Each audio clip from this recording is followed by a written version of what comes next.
Good morning, listeners. It's another morning here at VoiceCast, and I hope you've got your coffee brewing and your windows open because it's shaping up to be a beautiful, if not slightly strange, day. I'm your host, and as always, we'll kick things off with your headlines, a bit of weather, and of course, our call in hour for all you early risers who just can't help but share what's on your mind. Now, let's talk weather.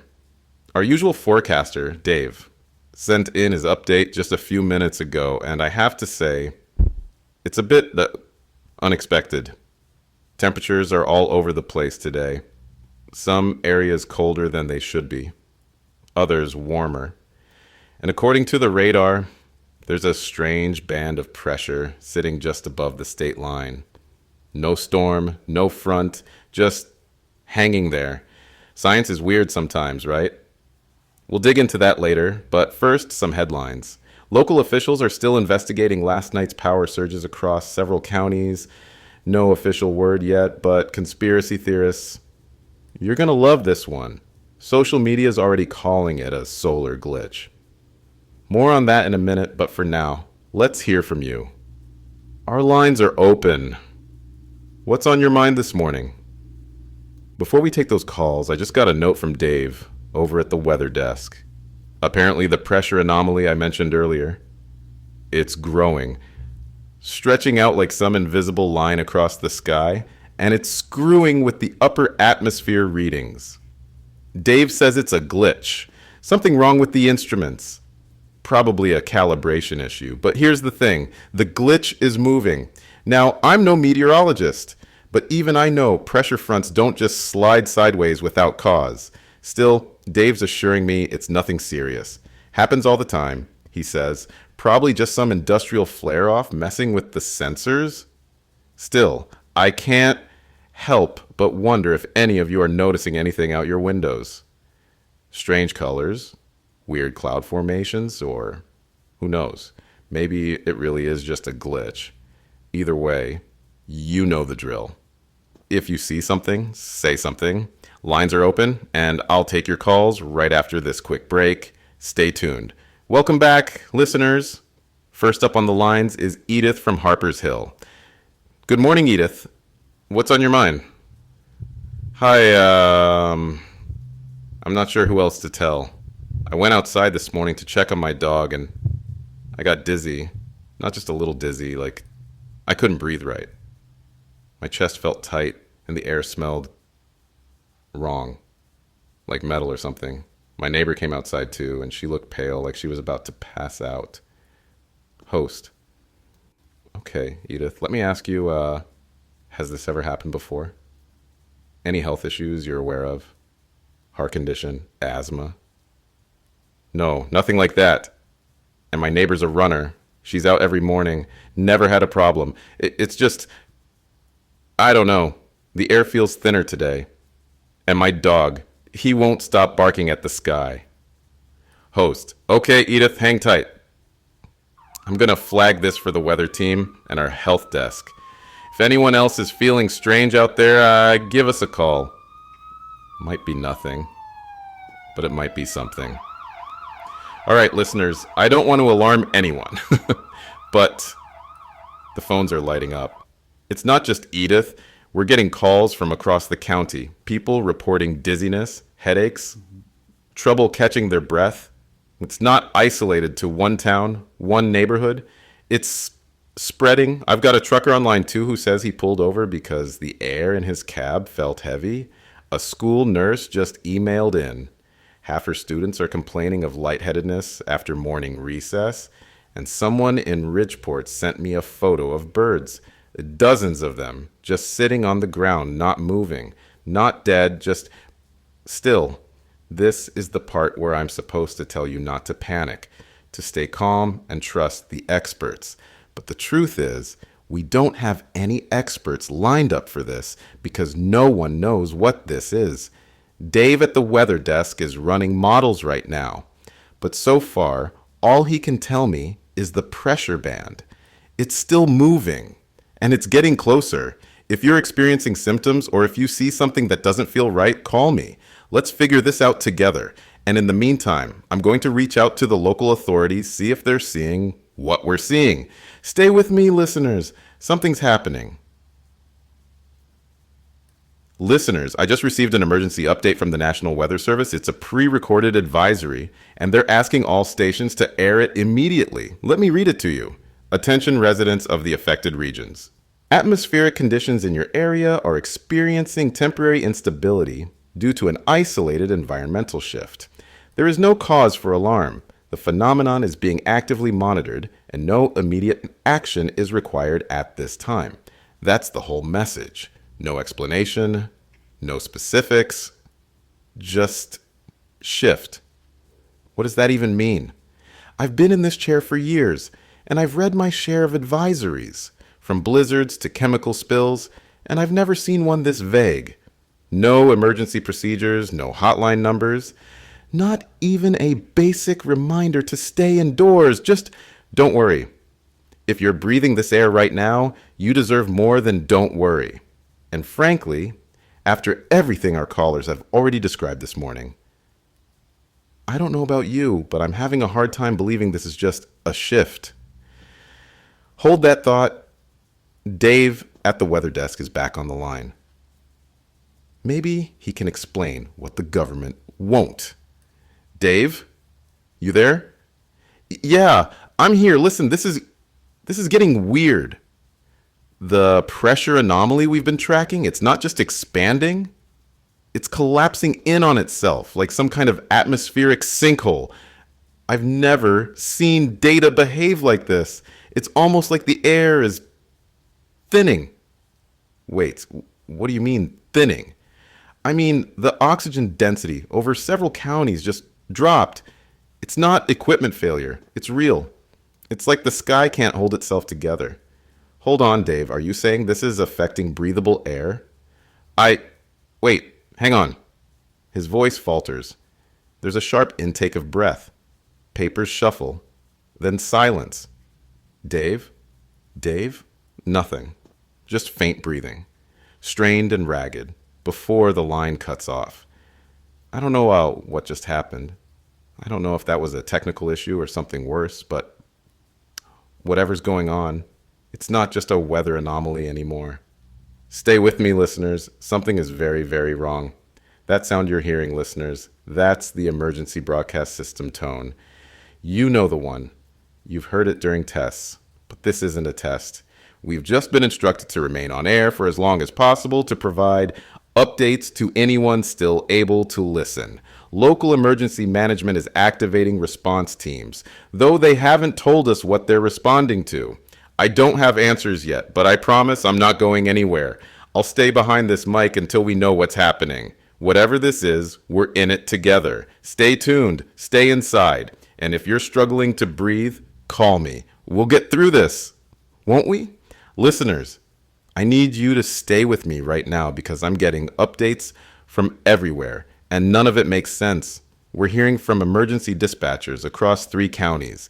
Ambulances are scrambling, some crews reporting multiple people collapsing without warning. It's not heart attacks, not gas leaks, not heat stroke, it's something else. Hospitals are reporting sudden surges in patients with unexplained respiratory distress. Perfectly healthy people, struggling to breathe like they've been dropped into thin air.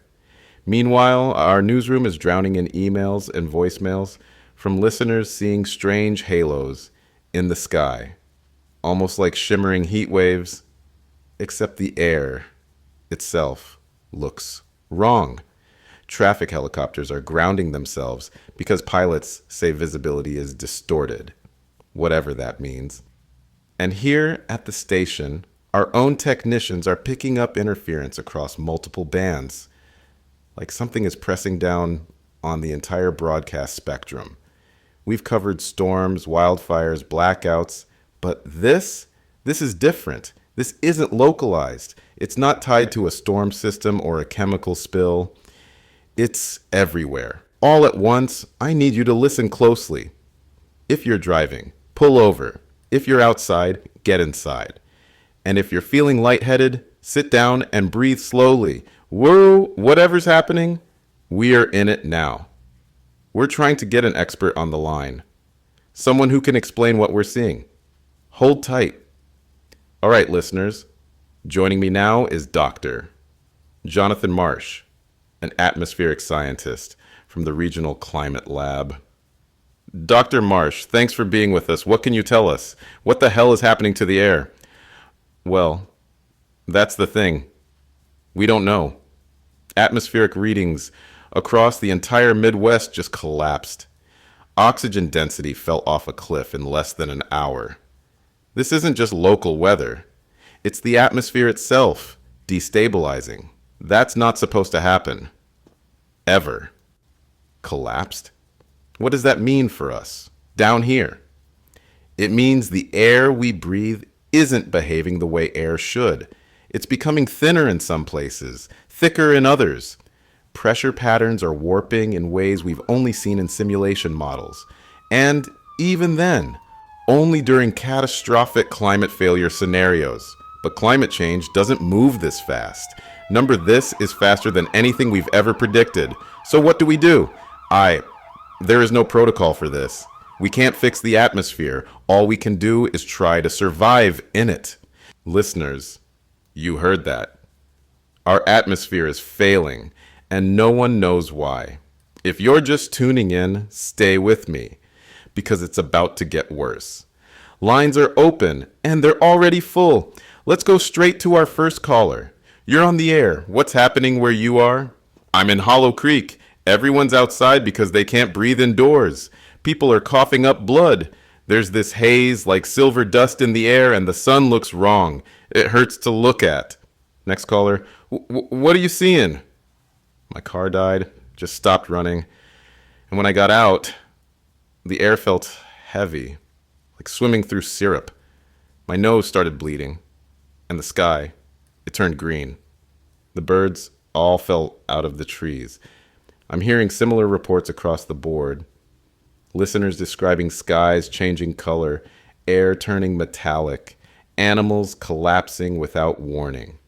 Some of you are even saying you can taste something in the air, like copper or burnt wires. Another caller. What's your story? I'm a nurse. I work at Ridgeport General. We're seeing hypoxia cases like never before. People with blue lips, disoriented, collapsing at work, at school, in their homes. It's like the air just forgot how to work. Listeners, this is no glitch. This isn't an isolated event. This is happening everywhere, and it's accelerating. If you're feeling lightheaded, get near a fan, open a window, do anything you can to keep air moving around you. I'm staying live as long as the station holds. Don't hang up. Don't go quiet. We're all we've got now. With everything happening at once, we're bringing in experts, theorists, anyone who might have a clue. And frankly, no one agrees on what's behind this. One camp says it's an atmospheric breach, something punctured the sky, maybe a high altitude explosion or industrial accident. But if that's true, where's the evidence? No flash, no boom, just air that's collapsing under its own weight. Then there's the theory that this isn't accidental at all. Environmental sabotage, maybe. Some kind of failed geoengineering experiment meant to slow climate change that backfired catastrophically. It's not impossible. Governments have tested atmospheric cooling tech before, but they've never admitted to anything that could do this. Of course, the conspiracy lines are lighting up too. Satellite interference, orbital weapons, even talk of something not from here disrupting our atmosphere deliberately. Some listeners swear they saw dark shapes moving through the sky before the collapse started, shapes too large and too fast to be planes. Dr. Marsh is still with us, and even he doesn't know what's plausible anymore. Right now, we have data, but no framework to explain it, and that's the most terrifying part. Listeners will keep pulling at these threads. But one thing's clear, this is no ordinary disaster. This is something new, and if we don't figure it out fast, we might not get the chance. Stay with me. We're not done. Listeners, this just in. We've got confirmed reports of dead zones forming across the state. Entire neighborhoods, Pockets of farmland, even sections of major highways, cut off from breathable air. People are collapsing mid-step. First responders are falling before they even reach the scene. In some places, it happens instantly. One breath, then nothing. In others, the air thins gradually, leaving people just enough time to realize they're dying before they hit the ground. The strange part? These dead zones aren't spreading evenly. One block suffocates, the next stays untouched. It's like the oxygen is being peeled away in strips, like a curtain being pulled back. Only behind that curtain, there's just nothing. Our newsroom just got a call from a man driving across county lines. He said his windshield fogged up from the inside, but it wasn't condensation. It was his own breath condensing into something metallic, something heavier than air. He drove through it just for a second. And when he came out the other side, his skin was tingling, his lips were blue, and his dog in the back seat was gone, vanished. If you're in one of these zones, or if you're near one, stay inside. Tape your windows if you have to. This isn't wind or weather. This is the air itself, and it's turning against us. I need you all to stay with me because... Hold on. I'm feeling it now. I didn't notice it at first with the adrenaline and the calls and the static, but now it's getting harder to breathe. The air in here feels thinner, like it's slipping out from under me. I've been at this station for years, and I've never once had to use the emergency oxygen we keep under the desk. But right now, hold on. One of the producers just brought in a mask. They're putting one on me now. But even this doesn't feel right. It's like the mask itself can't grab enough air to feed me. They're saying the generator we use to scrub the air in the building, it's failing. Not broken, not out of power, just failing. Like the air inside the station is going thin at the same rate as the air outside. And if we can't keep it stable in here, I don't know how much longer we can keep broadcasting. If you can still hear me, if you're still breathing, call in. Let me know you're out there. Let me know I'm not talking to the dead. Listeners, something's happening with the signal. You hear that? That hum underneath my voice? We're not sending that. That's coming into the station, bleeding into our feed like someone or something is trying to break through the broadcast itself. It's low, almost like the vibration of machinery grinding in the distance, but there's nothing near us. No construction, no planes overhead, nothing but silence outside the building. Hold on, we've got another call coming in. It's cutting straight through the line, overriding the board. There's no voice, just that hum. Except now it's layered with something else. Like whispers, but metallic. Like gears clicking together to form words we can't understand. Every time I speak, it pulses back at me. Like it's answering me or learning me. If you can hear this, if you can still breathe, if you can still think, stay tuned. Don't turn off your radio. Whatever this is, it's in the air now. And I think it's been listening to us longer than we knew. I'm back. Listeners, if you're still with me, I need you to know we're still breathing, at least for now. I've got an oxygen mask on, but even through it, the air feels thinner than it should. It's like every breath I take is half empty, like the air itself is forgetting how to exist. I know some of you can feel it too. You're calling, you're emailing, you're begging for answers I don't have. But I promise you, I'm here. I'll stay here as long as I can, and we'll face this together. The station's backup systems are holding, for now. But we've lost contact with a lot of neighboring towns. We don't know if their transmitters are down, or if there's simply no one left to transmit anything. I know my voice probably sounds shaky right now. I won't lie to you, I'm scared. Not just for me, but for all of us. I've covered floods, fires, tornadoes, but this is something else. Something you can't see coming. Something you can't fight. The phone lines are still open, and we're going to start playing some of your voicemails now. I need you to hear each other. I need you to know you're not alone, no matter how quiet your street gets. Stay with me. These messages, they're hard to listen to, but I think you need to hear them. These are the voices of your neighbors, your coworkers, your friends, the people you pass every day at the grocery store or wave to from your front porch. First voicemail. Please, if anyone can hear this, I'm in my car with my wife and daughter. We tried driving north, but the air up there is worse. My daughter, her lips are blue. I don't know what to do. We're all just so tired. Second voicemail. Can someone explain why the air tastes like metal? I can't feel my fingertips anymore. My husband collapsed, and I can't lift him. I'm so scared. Please, someone tell me this isn't how it ends. Third voicemail. My whole block is silent. No dogs barking, no kids outside, just silence. It's like the air itself stole the sound out of everything. I can't breathe right, but I'm too scared to sleep. What if I don't wake up? These messages came in within the last hour, and they're not isolated. Every line we have is full of stories just like these. Some people can barely form sentences. They slur their words like they've been drugged, but it's not drugs. It's the air. Keep calling. Keep talking. As long as you can still speak, you're still here. I've got another call coming in. Hold on. Hello? Please, you have to help me. You live on the air. What's your name? My name is Jenna. I have a baby. He's only 6 weeks old. Our oxygen ran out hours ago and he's not breathing right. His chest keeps hitching like he can't find the air. I tried everything. I soaked towels and put them under the door. I gave him my own mask. But nothing works. Jenna, stay with me. Where are you calling from? I'm in Ridgeport, near the old train yard. Please, if anyone hears this and can spare a tank or knows where to get one, please, I don't care who you are.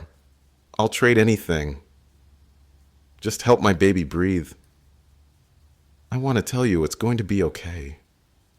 Jenna, but I don't have answers right now. All I can do is keep your voice on the air and hope someone out there is close enough to hear you and brave enough to come. Listeners, if you're anywhere near Ridgeport, if you've got a spare oxygen tank or even a portable concentrator, please help this mother and her child. We can't save everyone, but maybe we can save them. Stay on the line, Jenna. I'll keep your line open. Listeners, I need you to hear this. We've been piecing together fragments from your calls, and a terrifying pattern is starting to emerge. It's not just the air that's changing. Several of you, people calling from towns miles apart, have described seeing something in the sky just before the collapse began. Not a plane, not a drone. Something wrong. One caller said it looked like a tear running down the sky itself, like a crack splitting open above the horizon. Another swore they saw a shape move through the clouds, but the shape wasn't solid. It flickered, like heat rising off pavement. And just before the first dead zones appeared, a farmer near the state line called in, shouting into his phone that the sky blinked. Those were his exact words. The sky blinked at me. I don't know how to process that, but I'll tell you this. Every time someone described seeing this thing, they also said the air tasted metallic right after. That's not coincidence. That's connection. If you saw something too, if you looked up and felt like the sky was watching you, call me. Tell me what you saw. Because if there's something up there, something pulling the air out of our lungs, I need to know. We all need to know. Listeners, I need to be honest with you. I don't know how much longer I can trust what I'm seeing or hearing. A minute ago, I could swear someone was standing just outside the booth, but when I opened the door, there was no one there. And I keep hearing a faint crackling under the calls, like a voice trying to speak. But it's not coming from the phone lines. It's coming from the air itself.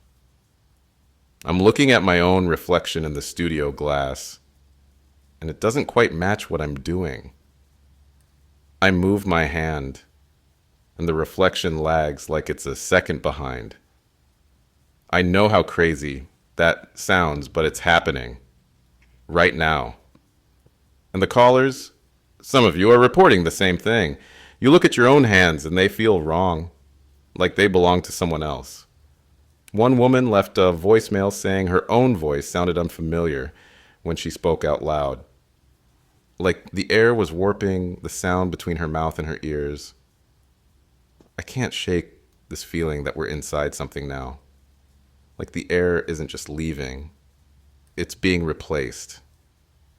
I need to believe this is still real, that this microphone is still real, that you're still real. But if the air can betray us, if it can carry voices that aren't ours, then how do we know what's still human and what's just air pretending? Stay with me. I need to hear you to believe you're still there. I need to hear you to believe I'm still here too. Hold on, listeners. We've got another call coming in. It's a child. Stay with me. Hello? Hi there, sweetheart. You're on the air. Can you tell me your name? Lily. Hi, Lily. Are your parents with you right now? Number they went outside. They didn't come back. Okay, Lily. I want you to stay calm. Can you tell me where you are? In my closet. I brought my radio with me so I could hear you. You sound funny. Like you're too far away to touch. Lily, do you feel okay? Is the air making it hard to breathe? It's not hard to breathe anymore. It's easy now. That's good, Lily. That's really good. Can you tell me anything else? Can you tell me what you saw before your parents left? I saw the sky open up. It opened like a big mouth, and the air went inside. Then it got quiet. The air tastes wrong now. It tastes like pennies.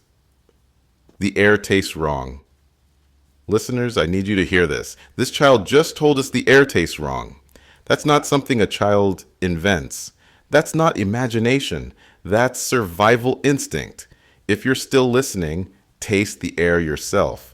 If it tastes like copper, like blood on your tongue, you need to get inside. You need to seal yourself in. Now. Lily, sweetheart, I'm going to stay with you as long as I can. You're not alone. I promise, you're not alone. Stay tuned, everyone. There's more. There's always more. Listeners, we've just been cut off. Mid-sentence, mid-broadcast, our feed was forcefully interrupted by an official government advisory. I'm going to read you exactly what they sent. No edits, no commentary, just their words. Attention residents of affected regions. A temporary environmental shift has been detected in select atmospheric zones. This is a localized weather anomaly. Authorities are monitoring the situation. Residents are urged to remain indoors and limit unnecessary travel. Further updates will be provided as needed. That's it. That's the sum total of their response to the air collapsing around us. No mention of hospitals filling up. No mention of dead zones. No mention of the sky turning into something no one can explain. They're calling this a localized weather anomaly. That's the phrase they want you to cling to while you choke in your own living room. But here's the thing, listeners. I've worked through storms, wildfires, chemical spills, and this isn't weather. This isn't an anomaly. This is failure, and they knew it was coming. I need you to understand something right now. If you think they're going to save you, if you think there's a plan in place, you need to let that go. We're on our own now, and I'm about to prove it.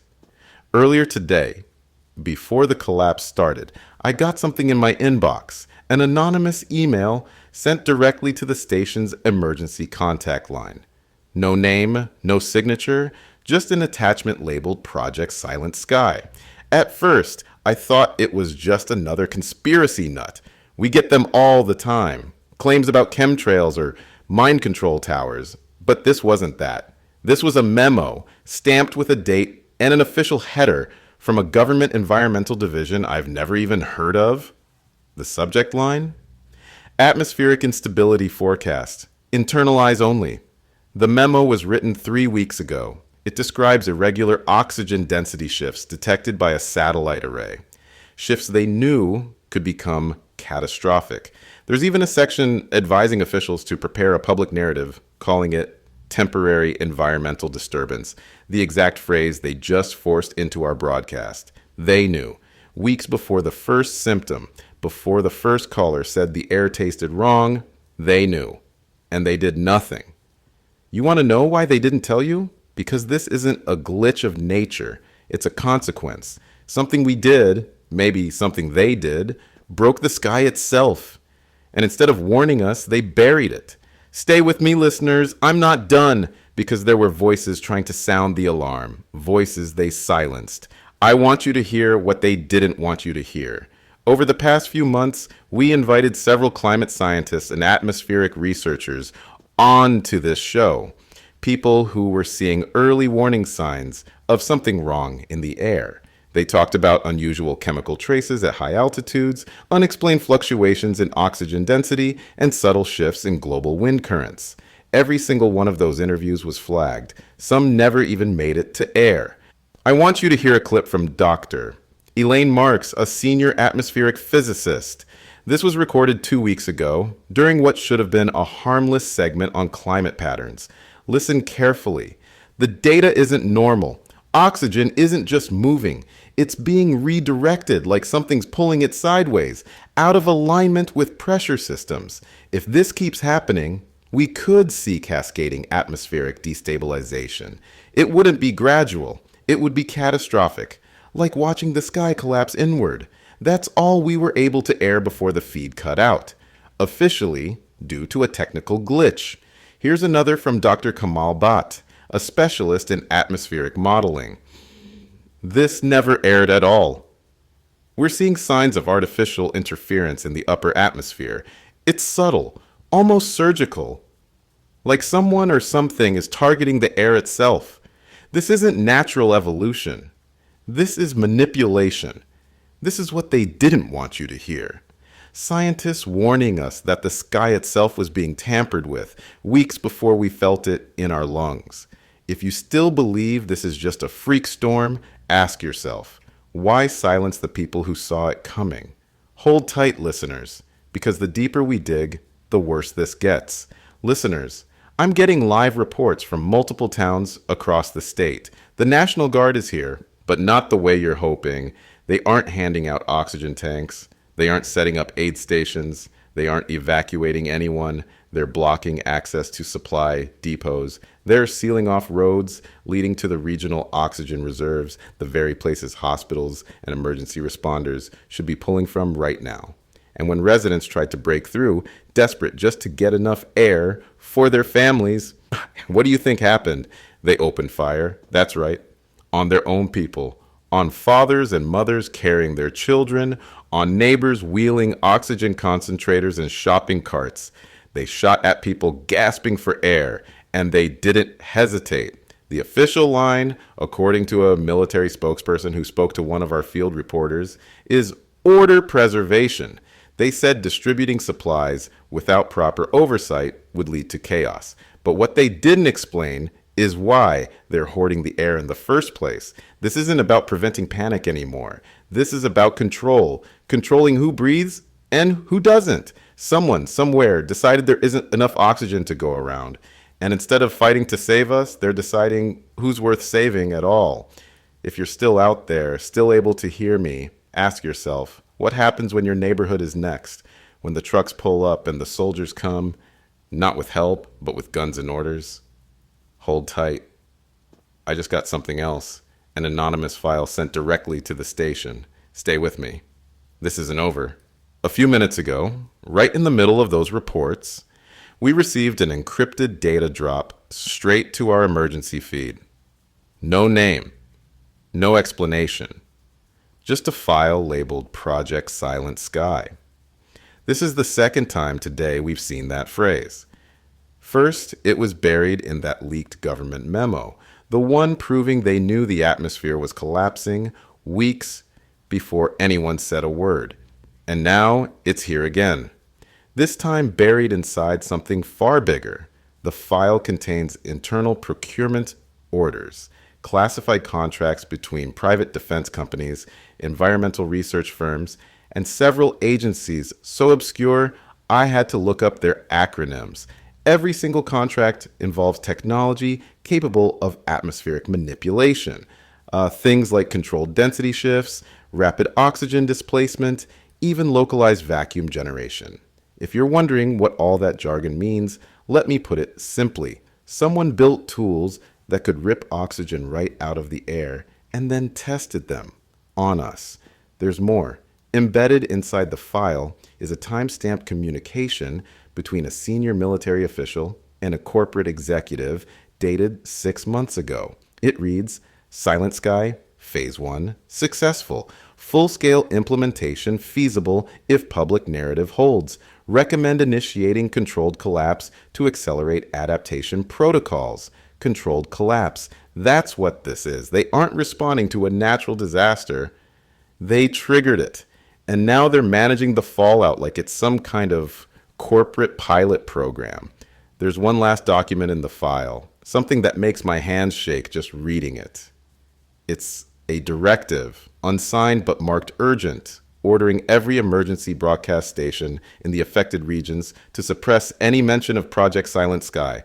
I'm not going to suppress anything. In fact, I'm going to do the opposite. Listeners, you need to hear this. Everything we've uncovered, all the leaks, all the silence, all the patterns, they lead back to Project Silent Sky. I don't have all the answers, but I have the most important question, and I'm going to ask it right now. Live, while we still can. What is Project Silent Sky? If you're in government, if you're in the military, if you're sitting in some boardroom watching this unfold, you know what it is. And, we're not supposed to know.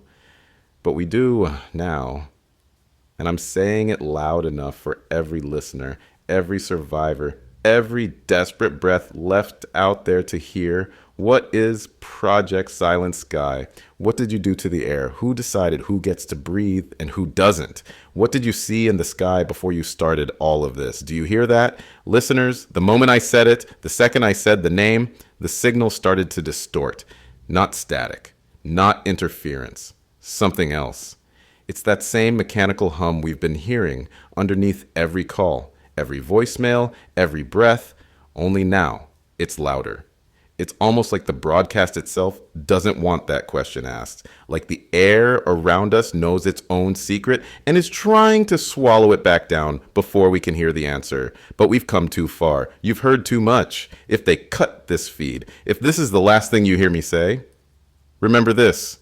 The air didn't just collapse. It was taken. And someone, somewhere is still holding the switch. If this signal dies, if my voice goes silent, you'll know why. Keep listening. Even if all you hear is static, keep listening. Because buried inside that static might be the only truth they can't erase. I don't know if you can still hear me. For the last 15 minutes, we've been off the air. Something hijacked the signal. Drowned us in static and pulses, like the station itself was suffocating along with the rest of us. But I'm back now. If you can hear my voice, you're still alive. You're still breathing. And you need to know I'm not stopping until we understand what's happening. They can cut the power. They can block the signals. But as long as there's air in my lungs, what's left of it, I'll talk to you. And we're going to figure this out together. We're pulling in every expert we can reach. Scientists, climatologists, engineers, anyone who might know why the sky itself seems to be collapsing from the inside out. And we're not stopping there. We're opening the lines to anyone who has a theory. I don't care how strange it sounds. Right now, there's no such thing as impossible. If you're hearing me, I need you to focus. Look at the air around you. Taste it if you have to. Think about everything you've seen, felt, and breathed today. Because the answer's out there. It might already be inside us. And we're running out of time to find it. We're bringing on our first expert in just a moment. Stay with me. We're not done yet. We've got Dr. Evelyn Carr on the line, a climatologist who's been studying atmospheric instability for over 2 decades. Dr. Carr, let's cut to the chase. What could cause a collapse like this? What's happening to the air itself? Well, first, you have to understand Earth's atmosphere is a delicate, self regulating system. It adjusts over centuries, not hours. What we're seeing now, the rapid oxygen loss, the localized dead zones, this isn't natural behavior. This is either an unprecedented atmospheric breach or deliberate tampering. Breach? What kind of breach? Imagine a tear in the sky itself, something that interrupts the normal flow of air across pressure systems. That kind of breach could bleed oxygen into the upper atmosphere, thinning the air at ground level until it becomes unbreathable. But how would something like that happen? A meteor strike? A volcanic event? There's no seismic or astronomical event to explain it. That leaves only man-made causes. An industrial accident, perhaps? Or what, doctor? Or a failed geoengineering experiment? It's no secret that certain governments and corporations have quietly tested atmosphere modification technologies to combat climate change. But if those experiments went wrong, if someone tried to pull carbon from the air and accidentally destabilize the oxygen balance instead, you're saying we might have accidentally broken the sky? Or intentionally altered it, thinking they could control the damage? Listeners, you heard it. Either we're suffering from a catastrophic breach, or someone's hands were already in the sky, twisting the air into something it was never meant to be. Stay with me, because not everyone thinks science has the answer. The phone lines are flooded again, but this time it's not scientists calling. It's pastors, preachers, and believers from every faith you can imagine. And they're all saying the same thing. This isn't science. This is prophecy. One caller, a minister from Newbridge, left this message just minutes ago. The sky was always meant to breathe with us. When we poisoned the earth, we poisoned the air. And now the sky itself is drawing back its breath, leaving us to choke on our own sins. This is the rapture, the thinning veil, the reckoning promised in every holy book. Another caller, a woman who says she's been following apocalyptic prophecy for years, claimed that the collapse lines up perfectly with the thinning prophecy, a prediction from obscure religious texts that warns of a day when the sky forgets its covenant with mankind. I'm not here to tell you what to believe. I'm here to show you that everyone is scrambling to explain this, and no one, not scientists, not priests, not politicians, has an answer we can touch, test, or trust. But I'll tell you this, listeners. If this is divine, if the air itself is being withdrawn by some cosmic hand, then no technology, no government directive, no emergency oxygen mask will save us. I want to believe this is science. I need to believe this is something we can understand. But when the air tastes like blood and the sky opens like a mouth, I can't help but wonder if maybe they're right. We'll keep the lines open. If you've seen something, if you felt something, call me, because the truth might be somewhere between science and scripture. Stay with me. Listeners, theories are flooding in now, not just from scientists or preachers, but from the other side, the fringe, the people who've spent years screaming into the void about chemtrails, sky grids, HAARP, and silent weapons hidden inside satellites. Normally, I'd write them off. I've laughed off these calls before, but tonight, when the air itself is failing, I'm not laughing anymore. One caller claims the collapse is engineered, the final phase of a decades-long operation to alter global weather patterns by manipulating the ionosphere. According to him, satellites designed for atmospheric mapping were quietly upgraded years ago to atmospheric harvesting systems, machines that could bleed specific gases from the sky to create controlled environments. Another caller swears this is HAARP, an old favorite of the conspiracy crowd. He says they activated the array to disrupt the upper atmosphere, aiming to slow climate change or deflect solar radiation. But instead, they punched a hole so deep The oxygen itself started spilling out. And then there's the most disturbing claim that this is no accident, no failed experiment.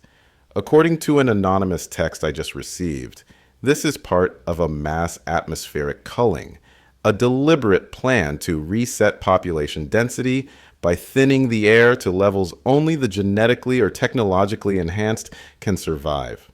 It's easy to dismiss. It's comforting to call it crazy.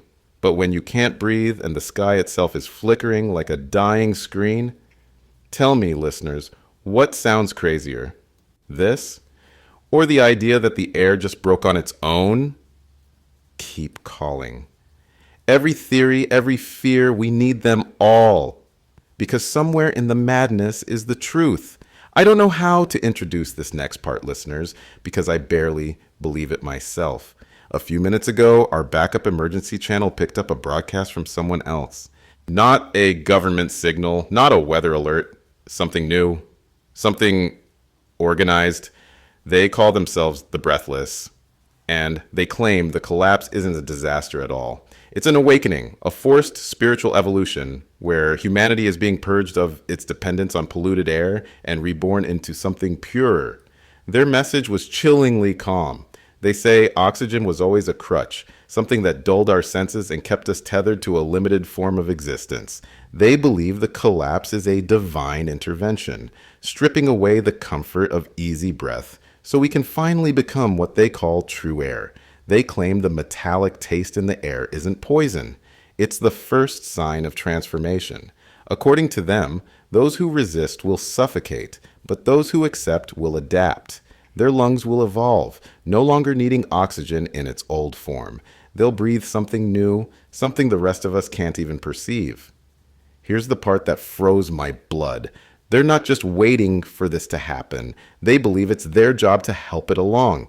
They're cutting open oxygen shelters, sabotaging air filtration systems, even sealing off entire families inside their homes, forcing them to either adapt or die. I want to believe this is just a fringe cult exploiting fear, but the signal came through our own emergency frequency. Someone gave them access. Someone wanted their message heard. Listeners, if you hear anyone calling themselves breathless, if you see their symbol, a circle with a single unbroken line running through it, get away. Don't let them in. Don't trust their version of salvation. Because salvation shouldn't taste like blood. I need to step back for a second. I need to breathe. Because here's the truth, listeners. Theories are piling up so fast, they're starting to overlap. What if they're all partially right? What if this collapse started as an experiment? Some government project trying to control climate or weaponize the atmosphere, but something else got in? What if the religious warnings about the sky withdrawing its covenant were triggered by the breach itself? What if the conspiracists were right about weaponized satellites, but wrong about the target? What if the target was never the Earth? What if it was us? And what if the cult, the breathless, aren't just lunatics? What if they're hearing something the rest of us can't yet? What if the air itself isn't just leaving, but being replaced by something that doesn't belong here? I don't know what's scarier.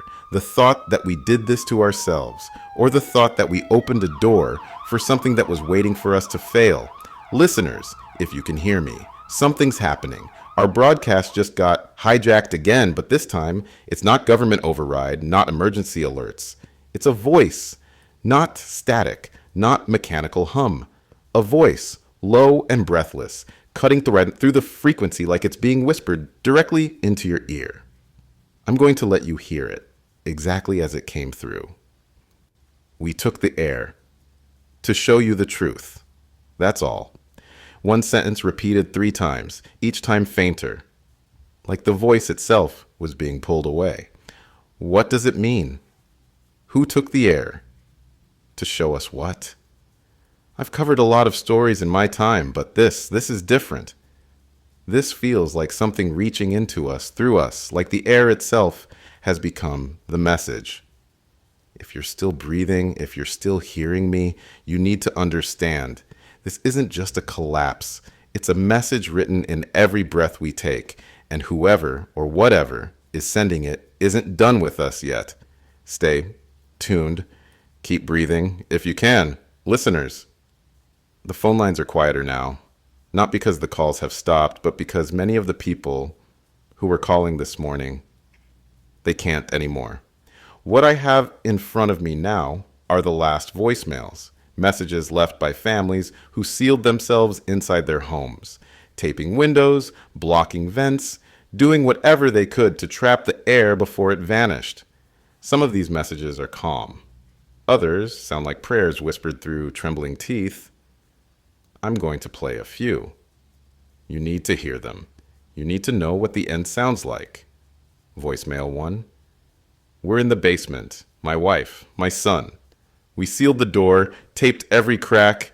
It's quiet in here, too quiet. The air feels heavy, like it's holding its breath along with us. If anyone hears this, tell my boy's grandparents we tried. Please tell them we tried. Voicemail 2. I don't know what time it is anymore. The light coming through the windows looks wrong, like the sky forgot what color to be. My daughter's asleep, but her breathing is shallow. I don't know if she'll wake up. If we made a mistake sealing ourselves in, I'm scared to open the door, scared to not open it. Voicemail 3. We saved enough air for tonight. But what about tomorrow? What do we do when there's nothing left to breathe and nothing left to say? If you're listening to this and you still have air, please just remember us. They didn't ask for much, just to be remembered. That's the least we can do. Stay with me. There's more. It's starting now. The thing we all knew was coming, but hoped we'd never see. Reports are flooding in of oxygen wars, not between governments, not between nations, but between neighbors. Friends who grew up on the same street, families who shared barbecue dinners, now breaking down each other's doors, fighting over whatever oxygen tanks they can find. In some towns, hardware stores were stripped bare within hours. In others, emergency stockpiles meant for hospitals disappeared before ambulances could even arrive. In Ridgeport, a family of 4 was caught robbing their elderly neighbor, tearing apart her home for a single oxygen concentrator. And in Mill Creek, this one hits hard. Police responded to a double homicide. 2 brothers, one with a full tank, one without. They fought each other until neither could breathe. Both lying side by side in their childhood home, gasping out their last breaths over a piece of plastic and metal. I wish I could say this is isolated, but it's not. It's spreading, just like the collapse itself. We're watching civilization unravel, not in months or weeks, but in hours. I don't know how to ask this, listeners, but if someone you love asks for air and you only have enough for yourself, what do? I don't have an answer. I just have more stories. We have a caller on the line. I need you to hear this one. Go ahead, caller. You're live. I need to confess something. Take your time. What happened? My name's Carl. I live alone. My neighbor, Jim. We've lived next door to each other for 15 years. Borrowed tools, watched each other's dogs, that kind of thing. Last night, I ran out of air. I knocked on Jim's door. He opened it, and I saw the tank sitting behind him, half full, enough to last a little longer. What did you do, Carl? I asked him to share. He said no. Said he had to save it for his wife when she got back. And I grabbed a crowbar from his porch. I didn't plan to. Carl, what happened? I hit him. Once. Then twice. By the time I stopped, I didn't even recognize him. I took the tank and ran home. I've been sitting here all night, breathing his air, and I can't stop thinking. Was her life worth more than mine? Did I become something worse than the air itself? Carl, do you want forgiveness or absolution? I don't know. I just couldn't die gasping. I couldn't. None of us want to die gasping, Carl. But now you have to live with how you survived. If anyone else is listening, and you're running out of air before you pick up that crowbar or that knife, ask yourself what you'll see when you close your eyes forever Stay with me. There's more to come. Out there in the streets, things are falling apart faster than we can keep up with. I've got a live report from our field correspondent, Sam. Sam, what's happening outside? It's chaos, and it's only getting worse. The black markets are in full swing. People are trading everything they have for a single tank of oxygen. Cars, jewelry, even their homes. If you've got it, you're using it to breathe. If you don't, you're either hoarding it or you're starving for air. Armed gangs control the oxygen supply now. They're not just hoarding tanks, they're using them as leverage. I saw a group earlier, standing guard outside a convenience store with guns and masks. One guy. He was sitting there cradling an oxygen tank like it was his child. He didn't care who saw him, didn't care about the rules. He was ready to shoot anyone who came close. Sam, how far does this lawlessness spread? Farther than we can see, farther than anyone's willing to admit. The streets are broken. People are moving in packs, preying on the weak. There's no law, no order. Only whoever controls the air controls the world. It's becoming clear this collapse wasn't just about air, it's about who gets to survive. I wish I could tell you this is isolated, but it's not. Sam just described what's happening everywhere. People are turning against each other for a chance to breathe. And I can't blame them. We're losing humanity out there. And we're running out of time to keep it from happening inside these walls. As if things weren't bad enough. There's a new wave of desperation hitting us here at the station. Word is spreading fast. We're one of the last buildings still holding air. People are showing up at the gates, banging on the doors, begging for entry.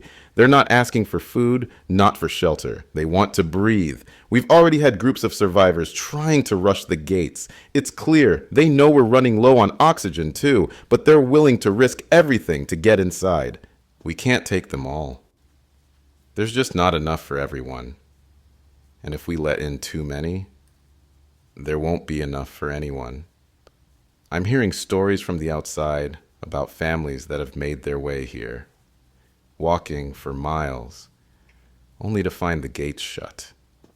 There are bargaining chips being thrown around, trading what little they have left for a single breath. One woman even promised her son's medical supplies in exchange for entry. That's how desperate they are. I'm trying to keep calm. I have to. But every knock on the door, every plea to open up, it's a reminder that we're all running out of time. We've got guards outside now, but I don't know how long they can hold back the crowds. It's only a matter of time before they break through. Because when you can't breathe, you'll do anything to survive. They're here. Can you hear that? It's gunfire just outside the station. The gates, they've broken through. I don't know who they are, but they're not here to negotiate. They're not here for help. They're here for what we have. And right now, that's air. I've got to stay calm. We have to stay calm. They know we're running out of time. And when you're out of time, you make desperate decisions. I don't know how long we can keep the gates locked. They're banging now, trying to break them down. It won't be long before they find a way in. Listen to me. If you're still alive, if you can still hear this, hold on. Hold on for as long as you can. If they're here, it means we're running out of options. And when the doors open, I don't know who's going to walk in. But we won't stop broadcasting. We can't stop now. If this is the end, you'll know it with us. Keep breathing. Keep listening. They've found us. Listeners, this just came through to the station. A leak, and it's not just any leak. We've been given access to satellite imagery, images that were supposed to stay hidden. These images show atmospheric pulses that started appearing weeks before the oxygen collapse. At first, they looked like routine data anomalies, until someone took a closer look. What you're seeing now, if you've been following the broadcast updates, is a series of flashes over the last month. Pulses like bursts of energy hitting the upper atmosphere, sending shockwaves across global pressure systems. These pulses don't belong in any natural system. They're too regular, too artificial, Let me make this clear. These aren't just weather anomalies. These pulses don't match anything that happens in nature. They match the kind of frequencies you'd expect from advanced atmospheric manipulation technology, the kind that doesn't exist, except it does. And I've got the pictures to prove it. What we're looking at right now is the beginning of something much darker than a mere environmental accident. These pulses predated the collapse. They were there before the first person began gasping for air, before the sky started to shift. Someone was testing the limits of the atmosphere. And I think we all know by now, this wasn't an accident. This was deliberate interference. Stay with me, listeners, because we're about to hear from someone who knows exactly what happened. I've got someone on the line, someone who's been hiding in the shadows for too long. His voice is distorted, but I've been assured he's real. This isn't a prank. This isn't some crazed conspiracy theorist. This is a former government scientist, a whistleblower, and he's here to confirm what we've been starting to piece together. You're on the air. What can you tell us?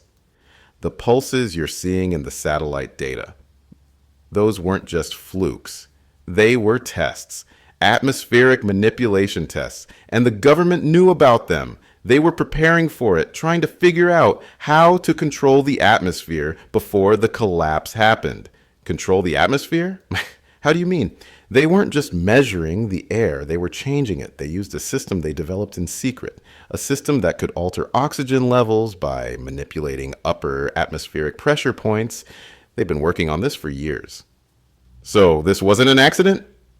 It was engineered. The government used it to test weather control systems, but the results were unpredictable. The collapse wasn't supposed to happen, not like this, but once the system malfunctioned, they couldn't stop it. So you're telling us this wasn't just some unforeseen accident? They did this. Yes, they did. And now they're trying to cover it up. They want to silence anyone who knows what really happened. And you're asking questions they don't want answered. Stay with me, listeners. This is bigger than we thought. Much bigger. I need you to hear this next part because it ties everything together. A few hours ago, we received a set of documents. And these documents link big energy to everything we're seeing unfold. These companies, these giants that control our power, our fuel, our very air, they've been behind this from the start. The documents show a covert partnership between powerful energy corporations and government agencies, dating back at least 5 years.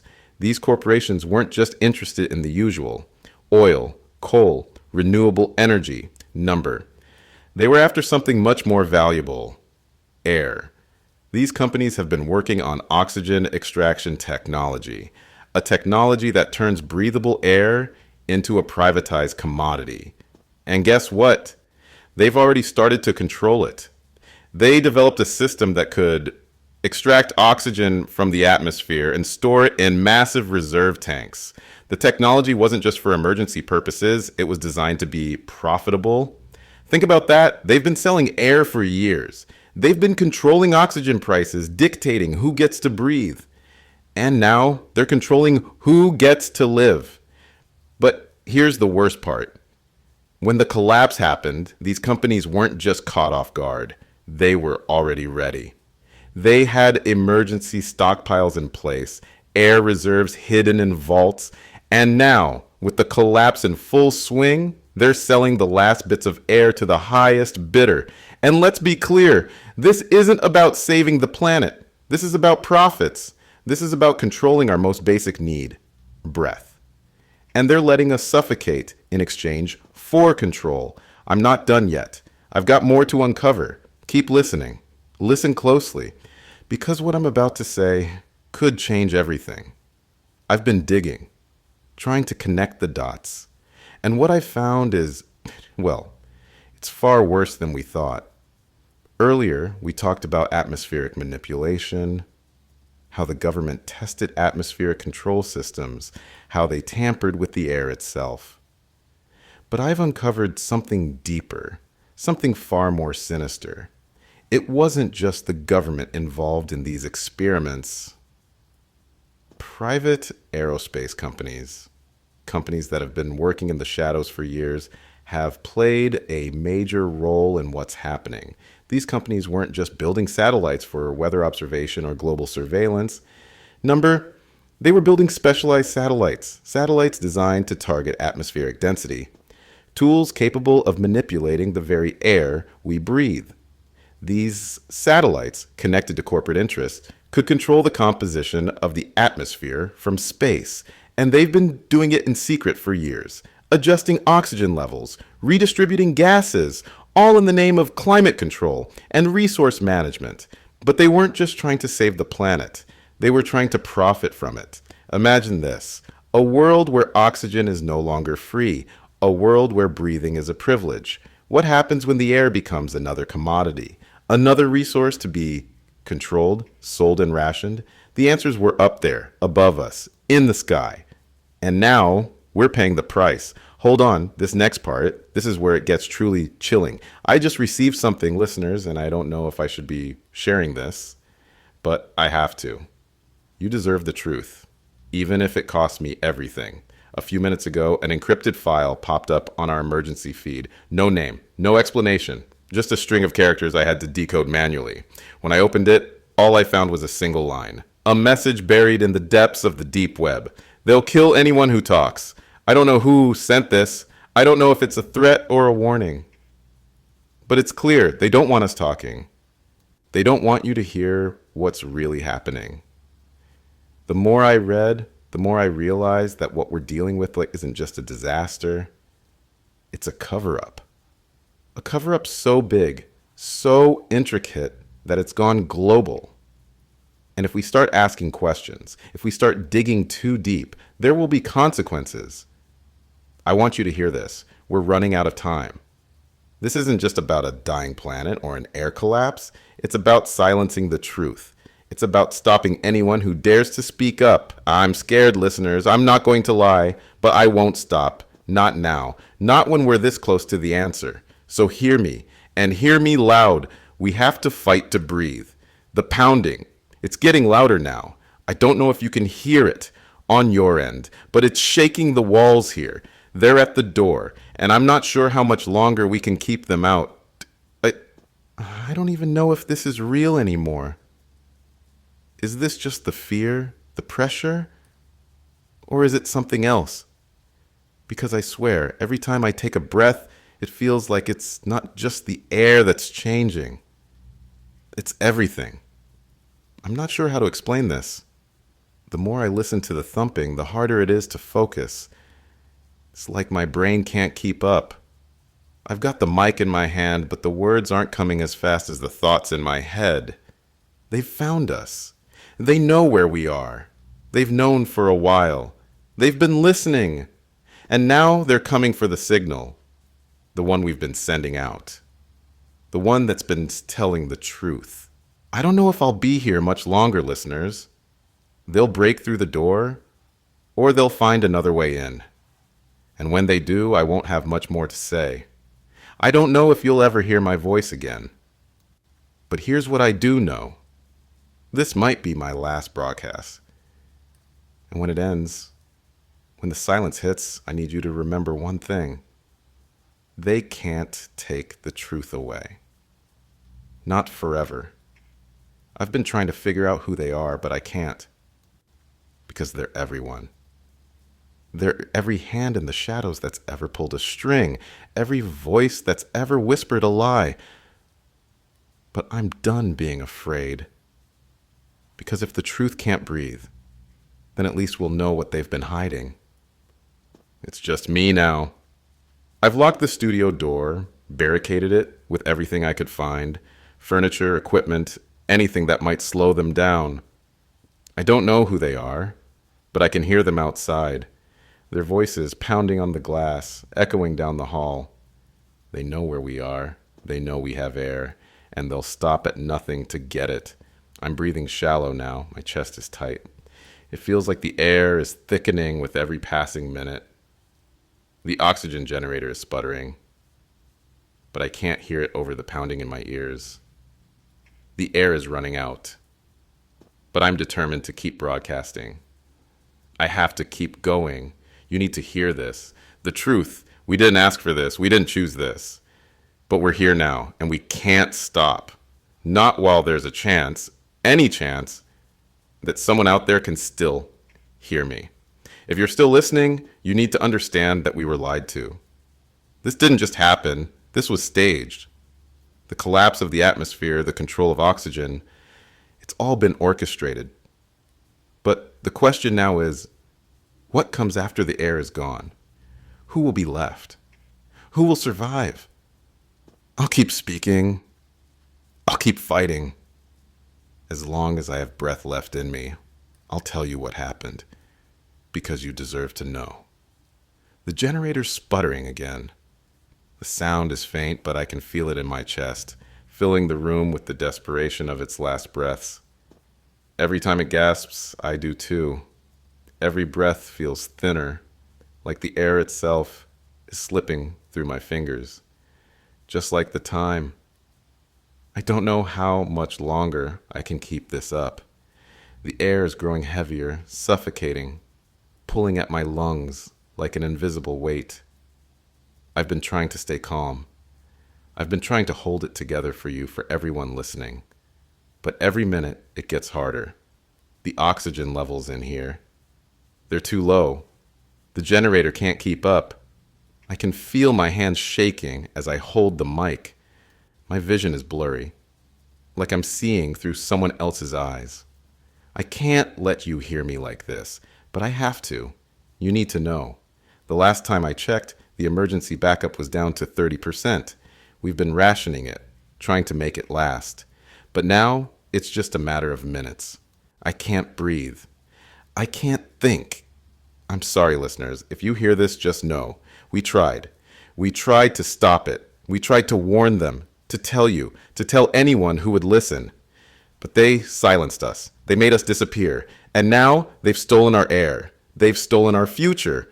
But before I go, before the last of the oxygen is gone, there's something I need to say. This is not your fault. I can barely keep my eyes open now. The oxygen is fading, but the worst part is the silence. The silence in my head. In the studio. I know you're out there, listeners, but I feel so alone. The weight of it all is crushing. Everything that's been said, everything we've tried, feels like it's falling apart. But even in the darkest moments, the truth can still shine through. And before I fade out completely, I need to share these final messages. They're from you. From all of you who've called in, left voicemails, reached out, telling your stories, sharing your fears, your final goodbyes. Voicemail 1. This is Marie from Portsville. If anyone hears this, just know that I love you. I always have, and I'm sorry. We tried to make it to the shelter, but it's too late. The air, it's too thick to breathe. I don't think we'll make it. Please tell my son I love him. Voicemail 2. This is Frank. If anyone gets this, tell my wife I'm sorry. I tried. I really did. But I couldn't save us. We're in the basement now, sealing everything up. We're out of air. It's hard to talk, but if you're hearing this, just please remember us. Tell people we didn't give up. We just ran out of time. Voicemail 3.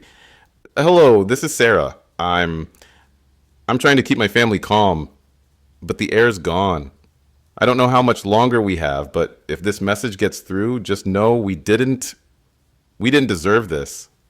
I'm sorry for everything. I just wanted to be here, to see them grow. But I can't. And I know that wherever I am, I'll be thinking of them. These are the stories we never wanted to tell. These are the final goodbyes that shouldn't have happened.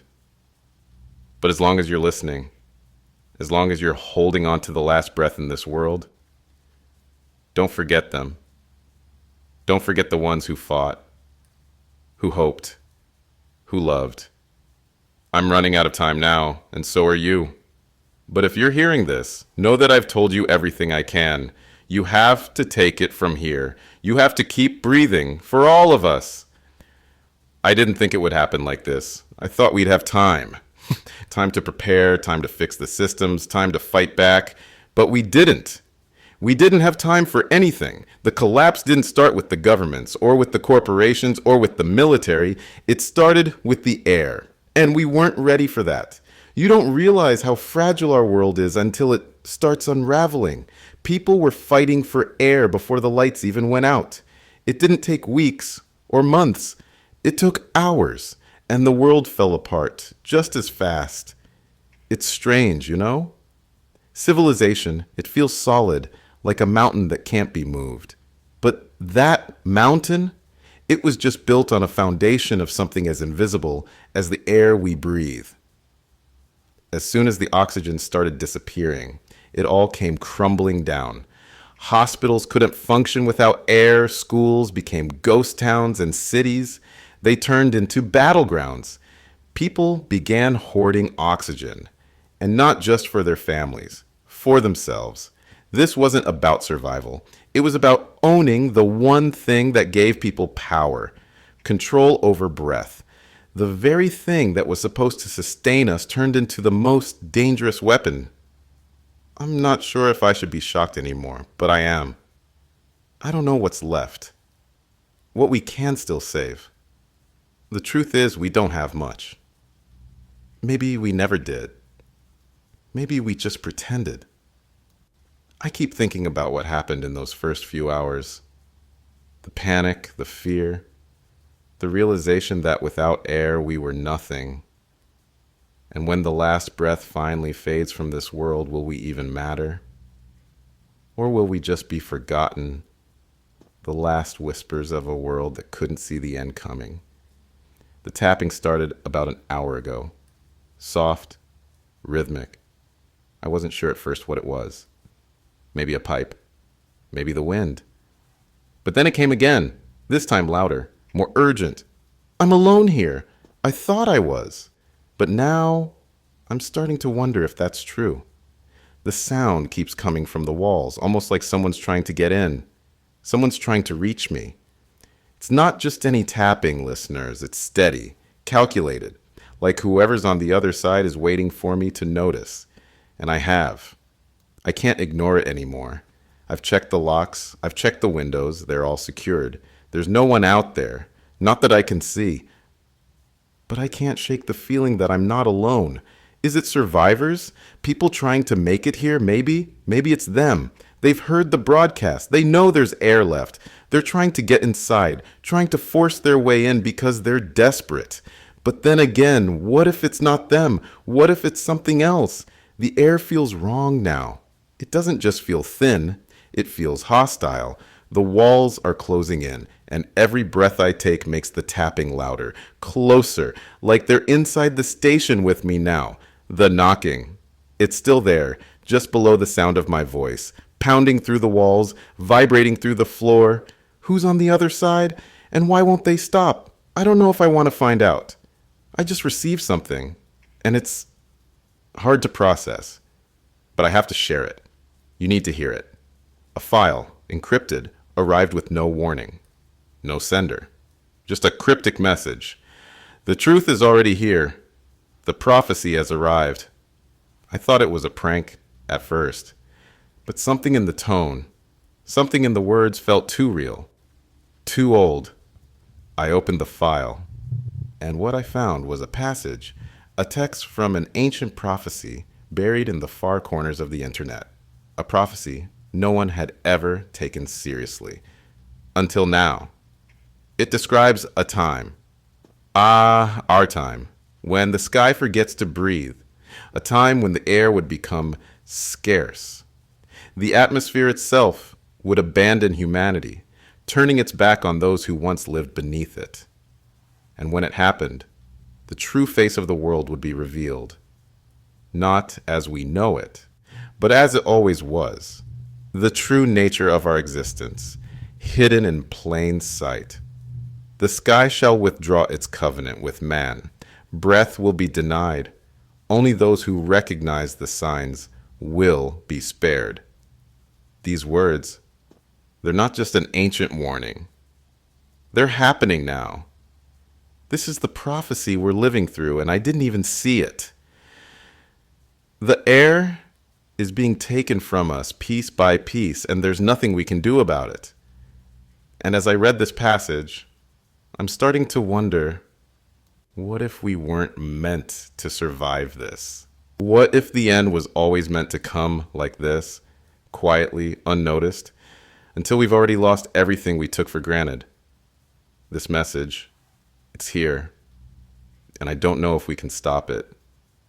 I don't know if I'm dreaming anymore. The air is so thin now.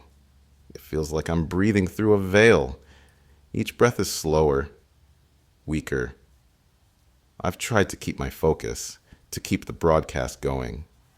But every time I speak, it feels like the words are fading away before they even leave my mouth. I hear voices. I know that sounds crazy, but I swear, I hear them. A chorus, layered on top of each other, speaking in different tongues, speaking at once. Some of them are soft, pleading, others louder, almost demanding. They're all coming through the mic, overlapping, swirling in the static. I've tried to shut them out. I've tried to keep talking through it, but they're growing louder. I can't understand them. I don't think I'm supposed to, but they're there, filling the gaps in my mind, filling the silence in the air. And I know it's not just me. It's the world. The world is breaking apart, and these voices are the echoes of something slipping between this reality and something else. If you can hear this, if you can hear me, know that I'm not alone. The air itself is haunted, calling out to those of us who are left. We're surrounded by whispers, by cries, by things we can't see but that are here, just beyond our grasp. It's too much. The more I listen, the more they start to sound like us, and then I can't tell the difference anymore. Who's speaking? Who's listening? Who's still alive? I can't breathe. But I can't stop talking. I don't know if I'll finish this. But if you're hearing it, if anyone can hear me, there's something I need to say. I can feel it now. The last breath. It's coming. I can't stop it. The oxygen is almost gone, and the world is fading with it. But there's one thing left to do. One thing I have to leave behind. Before it's all over, I need you to know. We mattered. We mattered to each other, even if we couldn't hold on to it. Even if we couldn't save it. I wish I had more time. I wish I could tell you everything that went wrong. All the ways we were betrayed. All the ways we thought we could fix it. And how, in the end, it wasn't us who decided the end. It was the air. It was the sky. It decided we didn't belong anymore. But I'm here. And I'm still speaking. So maybe there's a chance someone somewhere will hear this. So if you're listening, and if you're still breathing, remember us. Remember the ones who couldn't make it. Remember the ones who tried to hold on to the truth, even when it felt like the world was collapsing around us. There's no more time. The air is slipping away, and I can feel the quiet creeping in. But I'm not scared anymore. I know this was always coming. We were never meant to survive it all. We were just supposed to witness, to see what happens when the world forgets how to breathe. So, to whoever is left, I beg you, don't let the silence be the end of us. If anyone can still hear me, remember us. And so, here we are, at the end of this transmission, at the end of everything. You've heard it all. The warnings, the cries, the last breaths of a world that couldn't save itself in time. And now, all that's left is the silence, the stillness, the forgotten echoes of our once breathing existence. So I leave you with this final thought. If we are remembered at all, it won't be for the lives we led. It will be for the breath we lost, for the moments when the air became our enemy, and we had no choice but to fight for survival. What will be left when we're all gone? When the air has taken everything we've known? Will anyone remember us? Or will we become part of the world that forgot to breathe? I wish I had more time to answer that question, but maybe that's up to you now. So I ask you, who will remember? Who will carry our breath forward? Leave a comment below with your thoughts. What's the last thing you would want to leave behind in this world before the silence takes us all? If you've been with us through this, thank you. Please share this broadcast. Share the memories, because memories deserve to be shared, not lost. And maybe, just maybe, we can make sure we're never forgotten. I can hear it now. The silence is almost complete.